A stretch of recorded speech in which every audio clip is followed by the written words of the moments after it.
नमस्कार दोस्तों, मैं हूं हरीश चावला और आप देख रहे हैं 7-11 न्यूज़ और अमर मंथन खबर।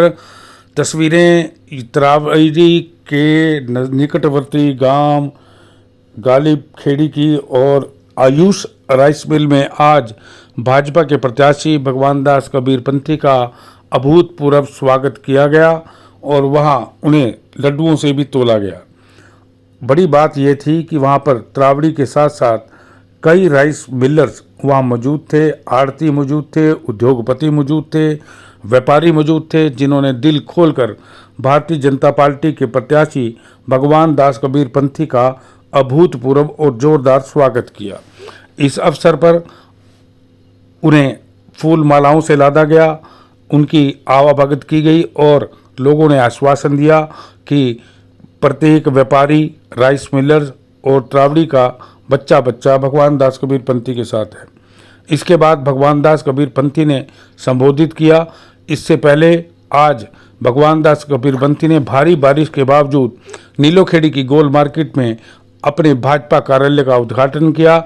इसके बाद वह निगदू पहुंचे, जहां उन्होंने भारतीय जनता पार्टी के क्षेत्रीय कार्यालय का उद्घाटन किया। समर्थकों ने लड्डुओं से भगवान दास कबीरपंथी का मुंह मीठा कराया और आश्वासन दिया कि वह भारतीय जनता पार्टी को नीलोखेड़ी से कामयाब कर और आपको विधानसभा तक पहुंचाएंगे। उन्होंने कहा कि भारतीय जनता पार्टी पर लोगों का विश्वास है और मोदी की नीतियों पर लोग इस समय अटूट विश्वास करते हैं। आपको बता दें कि कल देश के प्रधानमंत्री नरेंद्र मोदी कुरुक्षेत्र में पहुंचे थे, जहां उन्होंने एक बड़ी जनसभा को संबोधित किया था। 6 जिलों के करीब 50 से अधिक प्रत्याशी वहां मौजूद थे, जिनके लिए प्रधानमंत्री नरेंद्र मोदी ने हरियाणा की जनता से वोट डालने की अपील की थी। नरेंद्र मोदी के इस दौरे के बाद भारतीय जनता पार्टी के जितने भी प्रत्याशी हैं उनमें काफ़ी जोश आ गया है और उन्होंने अपने जनसंपर्क अभियान को तेज गति दे दी है। आपको बता दें कि भगवान दास कबीरपंथी 2014 में नीलोखेड़ी विधानसभा में पहली बार चुनकर विधानसभा में पहुंचे थे और भारतीय जनता पार्टी के विधायक बनने के बाद उन्होंने नीलोखेड़ी क्षेत्र में करीब 1100 करोड़ की विकास परियोजनाओं को अंजाम दिया था। आज भी तरावड़ी के लोग यह इस बात को मानते हैं कि भगवान दास कबीरपंथी ने अपने विधायक पद पर रहते हुए तरावड़ी ही नहीं बल्कि समूचे नीलोखेड़ी का समग्र विकास किया। इसके बाद भगवान दास कबीरपंथी ने भी भरोसा दिया कि विधायक बनने के बाद वह क्षेत्र के लोगों को विकास की कमी नहीं आने देंगे और जो भी उनकी समस्याएं होंगी वह प्राथमिक स्तर पर उनका निवारण करेंगे। उन्होंने कहा कि भारतीय जनता पार्टी लगातार तीसरी बार केंद्र की सत्ता में आई है। उन्होंने कहा कि इस समय हरियाणा के हालात बिल्कुल सजग हैं और भारतीय जनता पार्टी ने लगातार 2 बार सत्ता में रहकर आम लोगों का काम किया है। उन्होंने कहा कि भारतीय जनता पार्टी ने बिना खर्ची के, बिना पर्ची के योग्य युवक और युवतियों को नौकरी दी है, जबकि पहले कांग्रेस के राज में बिना पैसे के नौकरी नहीं मिलती थी और नौकरियां बिकती थी। लेकिन भारतीय जनता पार्टी ने इस परंपरा को कायम किया। भगवान दास कबीरपंथी ने कहा कि जब हरियाणा में भारतीय जनता पार्टी की सरकार बनी तो भ्रष्टाचार के खात्मे के लिए सबसे पहले पग भारतीय जनता पार्टी ने उठाया और एक ही छत के नीचे कई सुविधाएं आम लोगों को उपलब्ध करवाई ताकि लोगों को दर दर भटकना ना पड़े। उन्होंने कहा कि आज भले ही जिन प्रदेशों में कांग्रेस की सरकार है उनके हालात देख लीजिए, लेकिन हमेशा डबल इंजन की सरकार ही कामयाब रहेगी। उन्होंने कहा कि केंद्र में भारतीय जनता पार्टी की सरकार है और हरियाणा में फिर से डबल इंजन की सरकार बनेगी तो विकास की पटड़ी तेज गति से दौड़ेगी। आइए अब आपको ले चलते हैं इस कार्यक्रम के दौरान। देखिए लोगों ने किस तरह से भगवान दास कबीरपंथी का अभूतपूर्व स्वागत किया और भारतीय जनता पार्टी के प्रत्याशी और नीलोखेड़ी के पूर्व विधायक भगवान दास कबीरपंथी ने क्या कहा। लेकिन इस अवसर पर आयुष राइस मिल के सीएमडी रमेश गुप्ता, कमलेश गुप्ता, अमित जैन, रवि गुप्ता, अंकित गुप्ता, गोरख सिंगला, मोनू जैन, विकास गर्ग, अक्षित बंसल, जोगिंदर चौधरी, विजय सिंगला, अभिषेक गोयल, यशपाल, तरसेम, रोमिल गोयल के साथ साथ सैकड़ों लोग वहां मौजूद थे। आपको ये खबर कैसी लगी, इसे प्लीज़ लाइक करें, शेयर करें और कमेंट बॉक्स पर जाकर अपना राय शुमारी जरूर दें। धन्यवाद। बहुत धन्यवाद, उन्होंने बढ़कर के साथ लिया हमारा। और आप सबसे ये सरकार से अपील है, रिक्वेस्ट है कि कबीरपंथी जी को करीब सब कार्यकर्ताओं से बताएं, जितनी हो सके अपने आप अपने परिवार से सबसे वोट जो है कबीरपंथी जी की तरफ चलवाएं, कमल का बटन दबाएं। धन्यवाद। कबीर बीजेपी भारत माता की।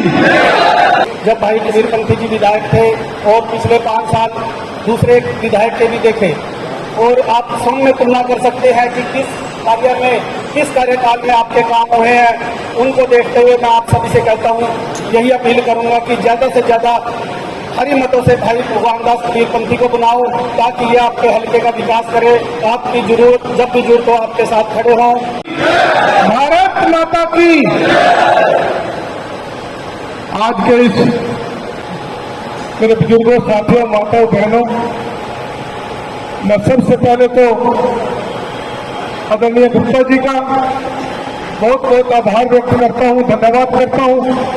यह आप सब ने यहाँ बुलाकर जो आशीर्वाद दिया, जो सम्मान दिया, जो सत्कार किया, इसके लिए आप सभी के चरणों में नमन, आप सभी के चरणों में प्रणाम करता हूँ। और साथियों, जैसे आप सभी जानते हैं, भारतीय जनता पार्टी ने इन चुनावों में लगातार तीसरी बार मुझे अपना आशीर्वाद दिया और यहाँ से प्रत्याशी बनाकर भेजा है। सबसे बड़ी जो एक प्रतिस्पर्धा कह लो, ये टिकट लेने का, क्योंकि पार्टी हर तरह से सर्वे करा करके कौन ग्राहकों पर मजबूत है या जो जनता के बीच में ज्यादा सक्रिय है, ऐसे कई सर्वे करा करके फिर विचार करते, और मैं भाग्यशाली समझूंगा कि हर बार पार्टी ने मुझ पर विश्वास किया और आज आपके बीच में फिर उनके आशीर्वाद पर खरा उतरो, उनके विश्वास पर खरा उतरो, आप सबसे वोट की अपील करने के लिए आया हूं। क्योंकि साथियों, 2014 से 2019 के बीच में आप सबका आशीर्वाद मिला, स्नेह मिला और लगभग 35,000 वोटों से आपने जिताकर विधानसभा में भेजा। और लगभग साल 6 महीने का, क्योंकि कोई हमारी परिवार की कोई ऐसी पृष्ठभूमि नहीं थी कि जिससे मुझे पता लगे कि राजनीति क्या है और राजनीति में किस तरह से काम करना होता है। लेकिन कोशिश करेंगे साल 6 महीने में हर वो स्थितियां जो विधायक या प्रतिनिधि को जो जिम्मेदारियां निभानी होती है उनको सीखने का काम किया और लगभग 1100 करोड़ रुपए का काम मैंने अपने विधानसभा क्षेत्र में कराने का काम किया। अगर आप उससे पूर्व में अगर सभी जितने भी विधायक रहे, अगर आप सभी का उन जो भी उन्होंने इस विधानसभा के लिए कोई भी अगर उनकी ग्रांट आई है या कोई अपने क्षेत्र में डेवलपमेंट की राशि आई है तो 1100 करोड़ रुपए वो आस पास की नहीं कोई पहुंच पाया होगा। लेकिन हमने अपने शहर के लिए अंडरब्रिज, अपने बेटियों की पढ़ाई के लिए, लड़कियों के लिए कॉलेज, हमारा जो गंदा नाला था शहर में उसको कवर कराने का काम, चौमुंडी पीर से बाईपास का काम, प्रावड़ी में बस अड्डे का काम और सभी बसें कितने भी लंबे रूट के हो प्रावड़ी में उनको परमानेंट स्टॉपेज कराना, ये गाँव के आसपास के जितने भी गाँव हैं उनको डेवलपमेंट के लिए ग्राउंड देना और प्रावड़ी का 50 बेड का हॉस्पिटल, नीलोखेड़ी का 100 बेड का हॉस्पिटल, पटाना में नए अस्पताल का निर्माण, समाना बाबू में अस्पताल का निर्माण, स्टेडियम का निर्माण और सबसे बड़ी जो सौगात की है क्या वो अपना आंगनबाड़ी में वो हमारे बच्चों की पढ़ाई के लिए बागवानी विश्वविद्यालय का यहाँ लेकर आना के लगभग 600 से 700 करोड़ की अकेली है बहुत बड़ी अपनी सौगात मैंने मुख्यमंत्री उस समय थे हमारे मनोहर लाल जी, उन्होंने दी थी। पॉलिटेक्निक कॉलेज था उसको इंजीनियरिंग कॉलेज बनाना, नीलोखेड़ी में बस अड्डा मंजूर कराना, अपना निकटो और नीलोखेड़ी में रेस्ट हाउस बनाना किसान भाइयों के लिए, नीलोखेड़ी में रेस्ट हाउस मंजूर कराना, अपना सब डिवीजन पहले तहसील थी लेकिन आज SDM हमारे DSP साहब यहीं बैठते हैं ताकि सभी को करनाल चक्कर न काटने पड़े। ऐसे मिसिंग के क्षेत्र में, ऐसे मृत्यु के क्षेत्र में हमने बहुत काम किए। लगभग ऐसा कोई भी काम नहीं चला था कि जिसमें लगातार काम ना हो, ऐसा लगातार काम किए। और बाकी खासतौर से अपने राइस मिलर के जो भाई हैं, इनके लिए कोई तकलीफ ना हो, कोई परेशानी ना हो, इनके लिए भी मैंने पूरी तरह से, अगर कोई भी बात आप सब ने रखी उसको माननीय मुख्यमंत्री जी के सामने रख करके उसको हल कराने का भी काम हो।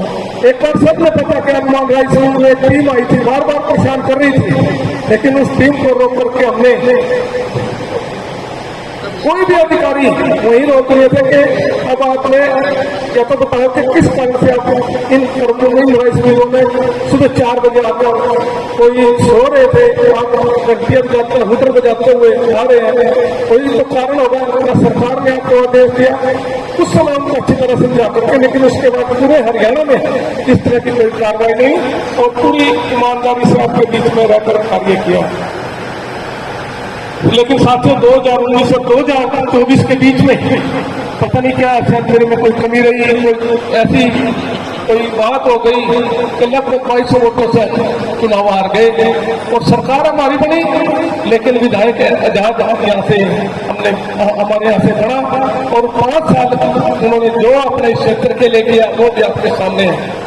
जो एक रफ्तार लगातार चली हुई थी पूरे क्षेत्र में, लगातार नई नई कोई योजना, कोई ना कोई हमारे गांव में, शहर में कोई ना कोई हम माननीय मुख्यमंत्री से बात करा कर ला रहे थे, लेकिन इस बीच में 5 सालों में ऐसी कोई भी योजना नहीं आई कि जिससे कह सके कि इन 5 सालों में काम हुआ। जो हमने काम शुरू कराए थे, अस्पताल हो, कॉलेज हो, तो जैसे छोड़ कर गए थे 5 साल वैसे के वैसे हैं। अपना किले के सामने बहुत बड़ा 4 करोड़ की लागत से ऐसा उसकी ब्यूटिफिकेशन का काम हो रहा था तालाब का, लेकिन वो भी रुक गया। और अपने रानी तालाब था उसका काम भी रुक गया। ये हमारी सड़क थी सोखड़ा रोड की, ये 18 फुट से 33 फुट चौड़ी होनी थी, ये प्रपोजल चला गया था, लेकिन चुनाव आ गए जिसके कारण से ये आज इस पे कोई की वही सड़क है, लेकिन इस पर कोई कार्रवाई नहीं हो पाई क्योंकि ये इस पे दिक्कत बहुत है। गाड़ियाँ, ट्रैफिक, बड़े बड़े ट्रक चलते हैं, क्योंकि इंडस्ट्री है इस पे। पर हमारा प्रयास था कि इस पर चौड़ा करा करके जो जैसे नीलोखेड़ी से काटसा रोड को 18 फुट से 33 फुट बढ़ाया गया था, ऐसे ही इस सड़क का भी हमने एक सपना देखा था।